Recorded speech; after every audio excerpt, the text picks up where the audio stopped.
Guys, so we are continuing the Kendra sequence episodes. We had the introduction, we have the first, fourth, and now we are going probably to the most interesting house, seventh house, the Yuvati, which is the damsel, spouse, and Chita Utha, which means the rise of the desires. So seventh house is very much connected to our Kama, which is our wishes and desires and what we want in life.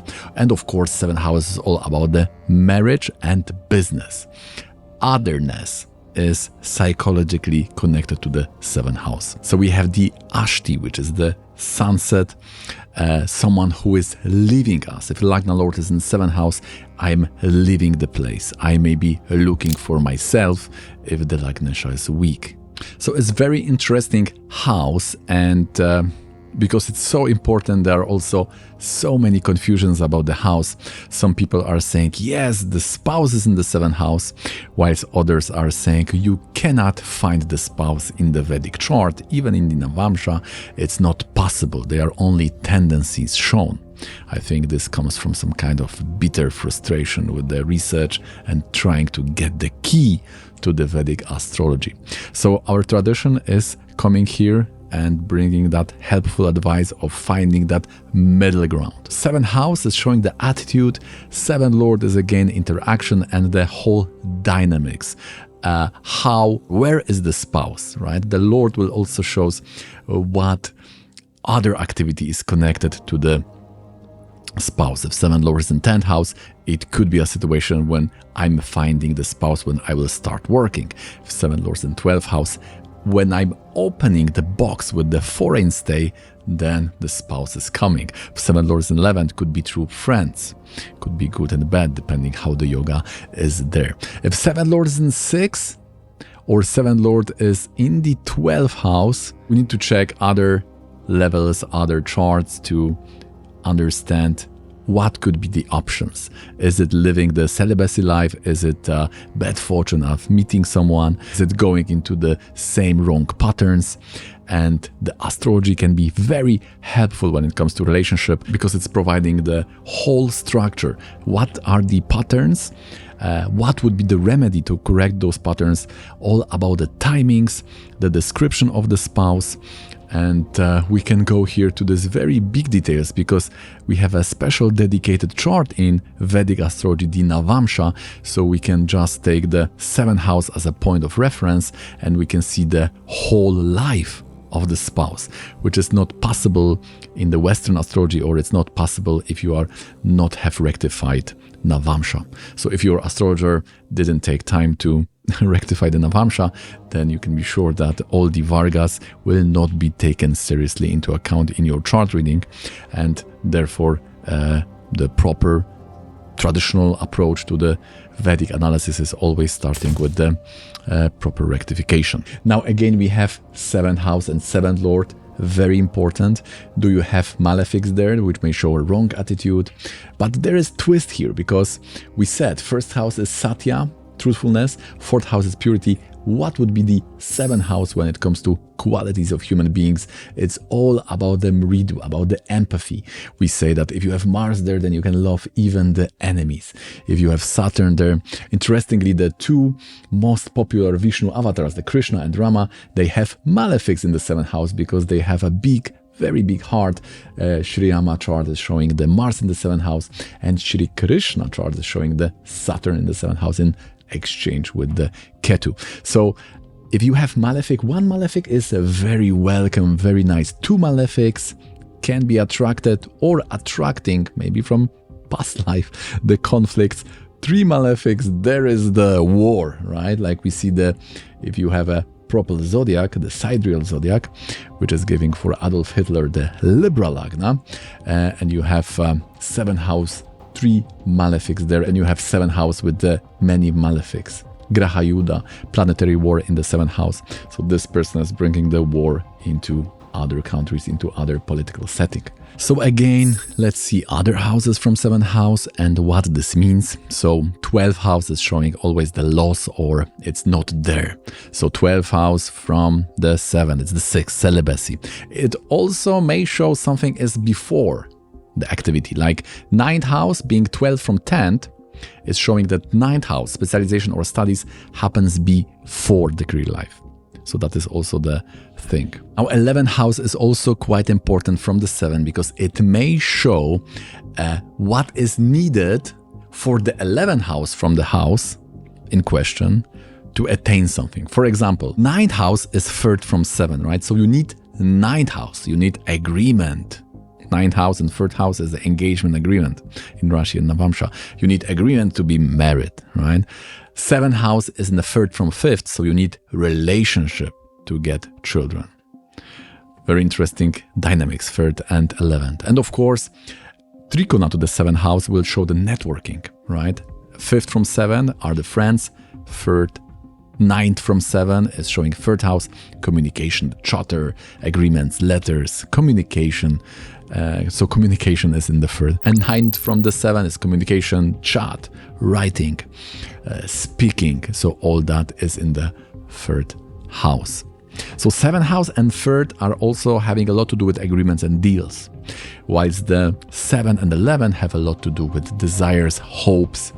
The mind, basically, if uncontrolled, right, is like a torture. If Moon is in the Kendra to Mercury, Venus, it could be quite obsessed about the desires.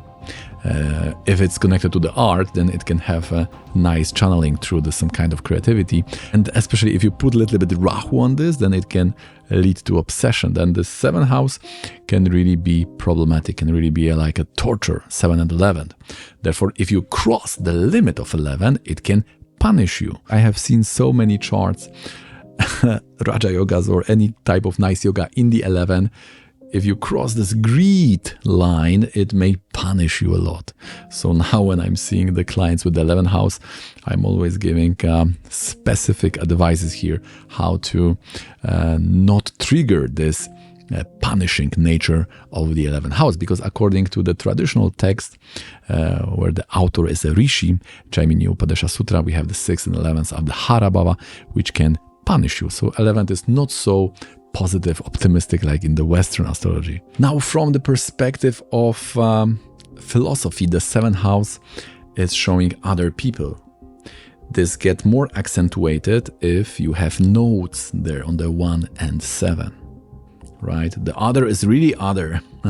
If there is connection from Lagna Lord to 7 or 7 Lord to Lagna, then it's very good for being a mediator or a public relationship. You somehow are going to other people. So Gemini Lagna people, 10th Lord and 7 having the same Lord, this could be good for networking. If Lagna Lord and 7, 7 Lord 10th. So 7th house is showing that otherness. Can you understand? Other people. Now 7th also, when it's connected to Mercury, I have observed, especially afflicted, then it may give that tendency of pleasing others. So generally Mercury has such weakness, especially if weak or afflicted, that we are getting, we may forget ourselves, right? So Lagna Lord in 7, Lagna Lord in 12, I'm sacrificing my needs for others. Also, sometimes I have seen Lagna Lord in 6, and sometimes even when it's very strong, right? But this will have a little bit different. It's like really assistance service, 6th house, especially when connected to Venus exalted, may have this self-sacrifice. I wanted to add also a little bit Ketu. You add a little bit Ketu, like Pisces, Ketu there, and also give such color. So we said quality of 7th house is empathy, Mridu. 1 malefic is very nice. Dik Bala. Which planet have a directional strand in the 7th house? Saturn and Rahu. Which planets are having Marana Karakastana, so are not feeling good in 7th? Mercury, which is the child, and Mars, which is the celibate. Child and celibate in the relationship house. Not the best.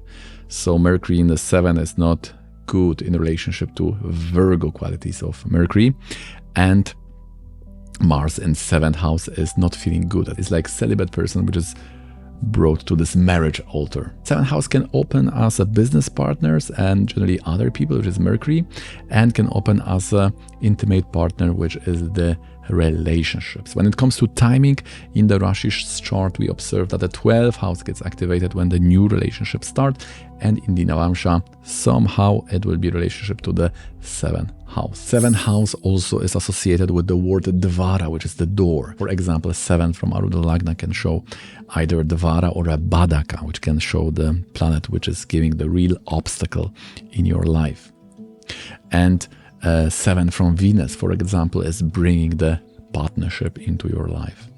So getting the blessing is coming from the 7th house. 7th house may also show your general how the world is for you, like a position of Venus, and the 7th house may also show how you are living in this world, how your desires are fulfilled. So very important house, not only as we observe here, we cannot restrict it only to this intimate relationship. At least in the Rashi chart, it is showing so many other things. In the D4, 7th house will show your landlord. In the D10, it is about the business. In the D20, what kind of spiritual practice 7th house shows? It is the kirtana, which is in the Vedic texts explained as ecstatic dance when you are reciting, you're doing the nama, reciting, or kirtana, you are reciting the names of the god, which is said to be the best spiritual practice for this age of quarrel called Kali Yuga. And in the D24 chart of education, this is the final one, which is the PhD. Now in Mothers of Health, 7th house can show the spine and all the diseases when the brain and spine, for example, if we talk about autoimmune disease like multiple sclerosis and related diseases, the 7th house may be afflicted. In the relationship, in the Rashi, 7th house will show the attitude. In the Navamsha, 7th house will be about the exact partner, and here it is the first partner, because in the Navamsha we can do the counting, we can differentiate between the partners, which is very, very practical, because even when the person has the same pattern to all relationship, right, we were talking about the psychological and the karmic patterns, the situation may be totally different. One person can activate totally different yogas in the main chart in Rashi than the other person. So you may have, like sometimes someone is asking, oh, I have a good and a bad planet related to 7th house, or 7th house is good, 7th lord is negative or reverse. What we are doing about this? Then these are various scenarios which can be activated during the lifetime by different partners. So you may have a relationship when you are experiencing that the partner is dying, leaving you. For, let's say, 10 years, this karma will be there. Then after that, you have a Venus, 20 years of completely different karma brought by other person. And then this psychological or karmic pattern will be modified. You can heal from the past years or past life traumas. You can gain trust, and then your trust can go down. So it's a whole of dynamic. The good thing about Vedic astrology is that we not only have access, symbolic access, which need to be deciphered by the qualified astrologer, the subjective part, but also we have access to that karmic part, the external things which are coming to you. The Devata and remedies related to the 7th house are going around Shiva and Lakshmi. 7th house may also show consorts, and 7th house may also show the devatas who are sitting. So the postures are also there in the Kendra. So the position of 7th house is very important to diagnose our attitude. 7th lord is showing our interaction and in what kind of circumstances our relationship are coming, and the Venus is showing the blessing and also the general attitude towards the marriage or love. For example, Venus exalted may show very high ideals or expectation from partnership, which may be hard to fulfill, and usually such marriages are delayed till 31 on average. And then if we have found those basic patterns, we can go to this specific relationship and partnership when we analyze the Upapada and 7th house in the Navamsha. This will show the karmic part of astrology, how the specific marriage is going on. So for example, if the person is coming to me and I can, of course, analyze the 7th house, 7th lord and Venus to give the remedy and maybe tell a little bit about the timing, but the problems of the client will usually be quite specific, related to that particular person. For example, there could be issues with the in-laws, there could be issues with sexual compatibility, there may be issues of someone is totally different values, different even political views. This is usually very strong indicator if you have a common views, very strong Jupiterian ether factor. So without Upapada, without Navamsha, so without this karmic part of astrology, you cannot really help the person either in providing the hints, advices, or timing, or the specific remedy, because the problems in each relationship will be different. So you can correct the subjective attitude, right? You can correct the general patterns, but you cannot say or correct or time anything related to that specific relationship. So without Vargas, without Upapada, it is quite hard to be useful when it comes to problems which are connected to so specific things like relationships. Okay guys, so that's gonna be it for today. I hope you find this video interesting and informative. If you do, please don't forget to hit that thumbs up for one-to-one consultations if you like to analyze your chart, main yogas, Vargas, dashas, and providing the 3 main remedies, positive, negative, yoga related. Then hit me up with this email and we can find a date for your consultation. Please join our Discord community. The link is in the description. And if you are still hungry for astrology, then please consider watching this one.